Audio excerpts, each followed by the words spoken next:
I've got two brief Middle East ones.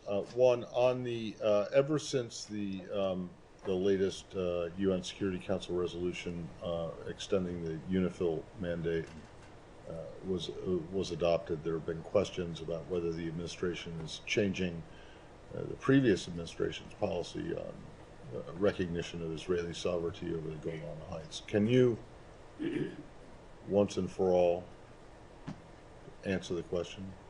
Is there a change? Are you changing it? Is the language in the resolution regarding Sheva Farms an indication that something is in the works? I would not take the language as any such indication. Our policy on the Golan Heights has not changed. Okay, if you would not take the language, so why did you sign on to it? We decided it was the appropriate thing to do in this instance, but our policy has not changed. Is it going to?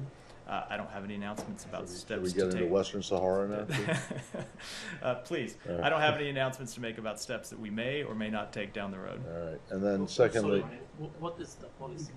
As the Secretary has said, leaving aside the legalities of the question as a practical matter, the Golan is very important to Israel's security, and as long as Assad is in power in Syria, and as long as Iran is present in Syria, there is a significant threat to Israel, and control of the Golan remains of real importance to Israel's security. Okay, well, wait a second. That again tries to split hairs. Do you recognize Israeli sovereignty over the Golan or not? Our policy on that has not changed.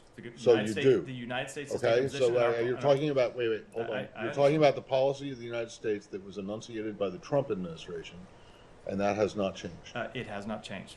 But you won't say Israel has sovereignty over the Golan. I would speak to it the way the Secretary spoke to it, which is legalities, leaving aside the legalities of a question. But recognizing sovereignty from the previous administration is a legal determination. I understand. As I just said, our policy on it hasn't changed. Well, then it has, because you're saying it's no longer a legal determination. You're just saying... No, I said leaving aside the legalities of the question. Leaving aside, yeah, but you can't leave them aside.